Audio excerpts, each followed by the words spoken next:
perkembangan seseorang adalah proses yang terjadi sepanjang hidup, dimulai dari kita lahir hingga kita dewasa. Di sini saya akan menjelaskan mengenai pertumbuhan dan perkembangan manusia dari berbagai aspek. Yang pertama, pada saat kita lahir.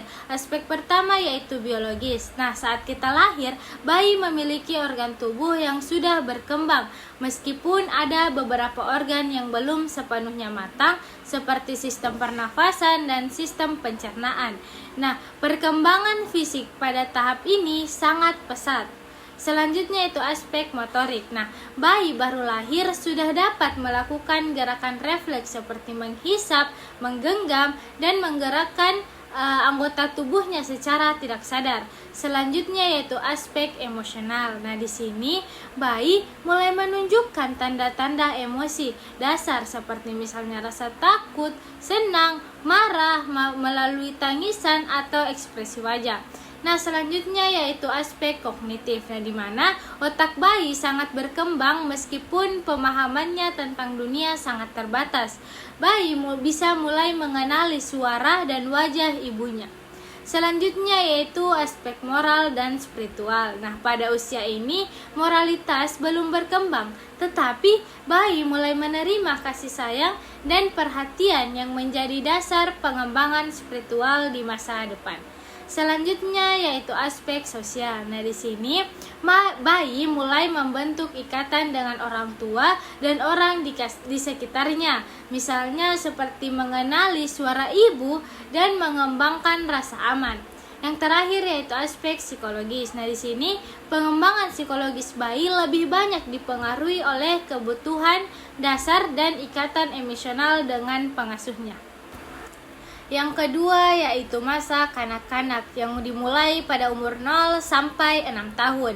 Aspek pertama yaitu biologis. Nah, pada usia ini tubuh anak tumbuh dengan cepat, berat badan serta tinggi badannya meningkat sangat pesat. Otot-otot dan koordinator motorik kasar serta halusnya juga mulai berkembang. Aspek kedua yaitu motorik. Nah, di sini anak mulai menguasai keterampilan motorik kasar seperti berjalan, berlari, dan melompat.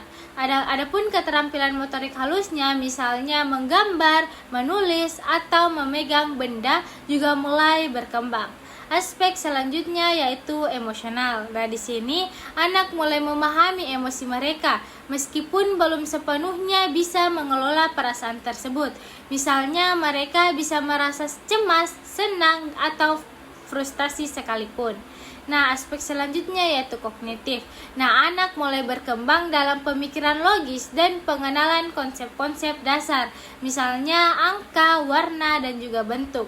Mereka mulai memiliki rasa ingin tahu yang besar tentang dunia di sekitar mereka. Aspek selanjutnya yaitu moral dan spiritual. Nilai-nilai moral dasar mulai berkembang, biasanya dipengaruhi oleh pengasuhan orang tua. Anak mulai bisa memahami hal-hal yang benar atau salah melalui pengajaran.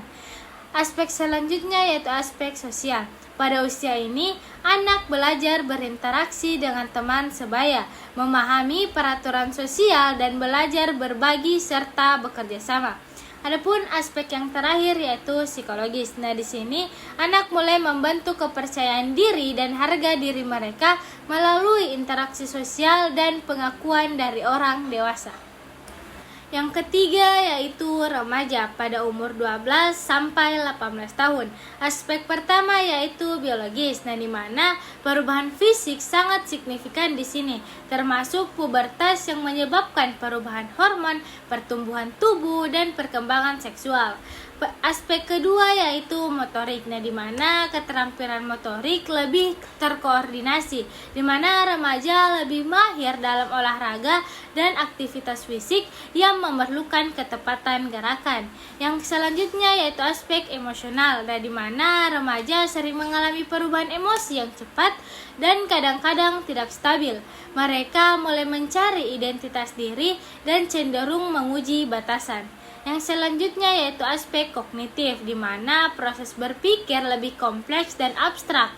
Remaja mulai dapat berpikir secara kritis, menganalisis situasi, dan merencanakan masa depannya. Yang selanjutnya yaitu aspek moral dan spiritual, di mana remaja mulai mempertanyakan nilai-nilai dan keyakinan yang mereka terima selama masa kanak-kanak. Mereka mungkin mencari identitas moral dan spiritual mereka sendiri. Aspek selanjutnya yaitu aspek sosial. Nah, interaksi sosial menjadi lebih penting. Remaja membentuk kelompok teman sebaya dan lebih dipengaruhi oleh teman-teman daripada keluarganya. Yang terakhir yaitu aspek psikologis. Nah, remaja berada dalam tahap pencarian identitas, sering menghadapi konflik internal tentang siapa diri mereka itu. Nah, mereka juga mulai membentuk pandangan hidup yang lebih matang. Selanjutnya yaitu dewasa pada usia 18 tahun ke atas. Aspek pertama yaitu biologis. Nah, pada usia dewasa muda, tubuh mencapai puncak dari kekuatan fisik dan kesehatan. Namun, proses penuaan mulai terjadi seiring bertambahnya usia. Aspek selanjutnya yaitu motorik. Nah, keterampilan motorik tetap optimal meskipun ada kemungkinan penurunan kecil dalam koordinasi dan kelincahan seiring bertambahnya usia. Aspek selanjutnya yaitu emosional. Nah, di sini dewasa memiliki kemampuan lebih besar untuk mengelola emosi dan menghadapi stres dengan cara yang lebih sehat. Mereka lebih mandiri secara emosional. Aspek selanjutnya yaitu aspek kognitif, di mana kemampuan kognitif dewasa lebih matang. Mereka mampu berpikir abstrak, menyelesaikan masalah kompleks, dan merencanakan hidup dalam jangka yang panjang. Aspek selanjutnya yaitu moral dan spiritual. Nah, di mana di dewasa cenderung memiliki pandangan moral dan spiritual yang lebih stabil dan mendalam. Meskipun beberapa orang masih mengalami pencarian dalam kehidupan ini. Aspek selanjutnya yaitu aspek sosial. Nah, pada usia dewasa, individu lebih sering terlibat dalam hubungan jangka panjang seperti pernikahan atau membangun keluarga. Mereka juga lebih fokus pada pekerjaan dan tanggung jawab sosialnya. Aspek selanjutnya yaitu psikologis. Nah, dewasa seringkali mencapai kedewasaan psikologis dengan pemahaman yang lebih baik tentang diri mereka dan dunia di sekitar mereka. Mereka lebih mampu mengelola stres dan tantangan hidup.